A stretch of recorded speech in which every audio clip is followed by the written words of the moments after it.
Welcome to Econgrow institute guys. और आज है डे 75 और डे 75 का पहला सवाल जो कि माइक्रो इकोनॉमिक्स से रिलेटेड है। तो चलिए गाइस हम लोग डे 75 का पहला क्वेश्चन करते हैं। और गाइस आपको क्वेश्चन गिवन है कि consider a competitive market for which the quantity demand and supply at various prices are given as follows. तो यहाँ पे आपको गिवन है कि price, demand and the supply. ठीक है। और फर्स्ट पार्ट पूछा गया है कि calculate the price elasticity of demand when the price is $80 and when the price is $100। ठीक है। ओके। तो गाइस अगर मैं इस क्वेश्चन को ध्यान से देखूं तो आपको एक चीज गाइस यहाँ पे ऑब्जर्व कर पा रहे होंगे कि यहाँ पे आपको प्राइसेस गिवन है, डिफरेंट प्राइसेस। बट क्वेश्चन में जो आपको पूछा गया है ना, ओनली 18 और 100, जब प्राइस 80 से 100 चेंज हुआ तब इस केस में प्राइस इलास्टिसिटी ऑफ डिमांड का क्या वैल्यू होगा, ये आपको कैलकुलेट करना है। ठीक है। ओके। तो गाइस आपको पता है ना इलास्टिसिटी ऑफ डिमांड का formula ED is equal to क्या होता है, simple, that is del Q by del P into P by Q. Okay, that is your elasticity of demand formula. Okay guys, ये change in Q हम लोग यहाँ पे consider करेंगे इस वाले हियर, कि जब प्राइस 80 टू 100 चेंज हुआ तब इस केस में डिमांड कितना चेंज हुआ guys, 20 to 18. So what is the change? So 18 minus 20, so the change is minus 2 now, change is minus 2. So can I write here the change in quantity how much? Minus 2 divided by change in price. Guys, change in price 80 to 100. So what are the change? So that 100 minus 80. So 20. तो guys यहाँ पर 20 लिख सकते हैं into price. Price guys ये वाला initial price always take as a initial price. तो at the initial price और guys initial quantity क्या है 20. So just put here 80 divided by 20. तो गाइस इसको जब सॉल्व करोगे तो इसका वैल्यू आपको आएगा -0.40। Okay, -0.40। Okay. Okay, similarly guys अगर आप 100 को चूज करोगे then what are the value. ठीक है। तो ED is equal to del Q by del P into P by Q. Okay. Okay, तो guys del Q by del P ये तो सेम रहेगा, -2/20। अब हम लोग ले रहे हैं कि प्राइस इक्वल टू ये वाला 100।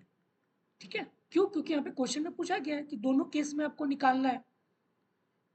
तो गाइस जस्ट यहाँ पे 100 पुट करो डिवाइडेड बाय क्वांटिटी। क्वांटिटी कितना है 18, तो जस्ट पुट 18। ठीक है।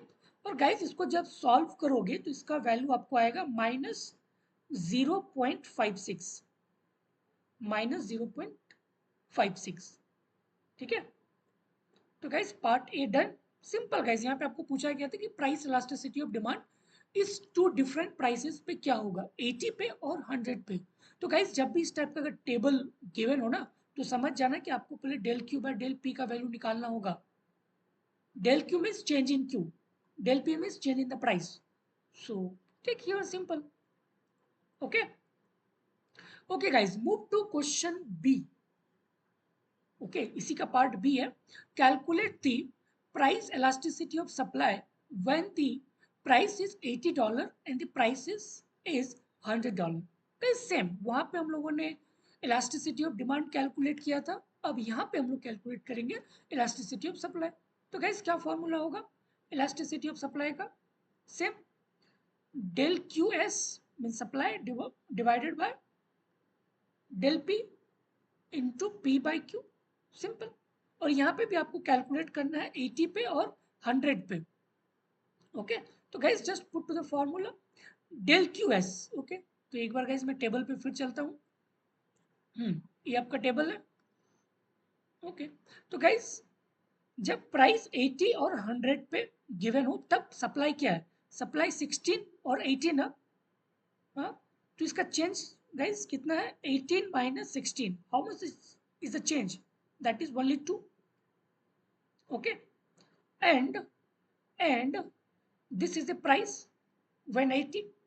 Okay, तो guys क्या मैं यहाँ पे डायरेक्ट लिख सकता हूँ डेल क्यू एस का वैल्यू डायरेक्ट यहाँ पे पुट कर सकता हूँ 2 and divided by the change in prices. Okay, change in prices. तो गाइस यहाँ पे चेंज इन प्राइस कितना हो रहा है 100 माइनस 80, दैट इज 20. हाँ 20. तो गाइस यहाँ पे 20 लिख देंगे into price. Take the initial price this one 80. तो 80 पे इसका सप्लाई कितना है 16 ना, तो यहाँ पे डायरेक्ट पुट कर देंगे guys. So when the price is 80, the supply is 60. तो इसको गाइस सॉल्व करेंगे तो इसका वैल्यू आएगा 0.5. ठीक है guys, similarly at price equal to $100 पे भी हम लोग कैलकुलेट कर सकते हैं. तो elasticity of supply equal to del Q S by del P. ये तो गाइस सेम रहेगा 2/20 इंटू प्राइस. बट अब हमें प्राइस लेना है 100 और 100 पे जो टेबल पे सप्लाई था कि 18 था ना. एक बार गाइस मैं और एक बार आपको टेबल दिखा देता हूँ. 80 है ना, 100 पे सप्लाई 18 है, तो जस्ट पुट 18 और इसको सॉल्व करेंगे गाइस तो इसका वैल्यू आपको आएगा 0.56. Okay, 0.56. Simple guys. Okay, move to part C. Part C में आपको पूछा गया है कि what are the equilibrium price and quantity. Guys equilibrium price क्या होता है, डिमांड इक्वल टू सप्लाई ना, that is your equilibrium price. तो इस टेबल में गाइस कहाँ पे डिमांड इक्वल टू सप्लाई है. अगर इस टेबल को गाइस अगर मैं ध्यान से देखूं तो एक चीज मुझे यहाँ से कंक्लूड कर सकता हूँ कि एट द प्राइस 18 पे डिमांड भी 18 है और सप्लाई भी 18 है. So this is equal. So this is a equilibrium situation where the demand equal to supply. So इस केस में प्राइस कितना होना चाहिए. So equilibrium price should be how much 100 और डिमांड कितना 100 sorry 18 and the supply is 18. So this is the equilibrium quantity and the price जो कि part C में पूछा गया था. ओके ओके गाइस, तो इस टाइप के क्वेश्चन को गाइस आपको इसी वे से सॉल्व करना है. Okay okay guys, thank you.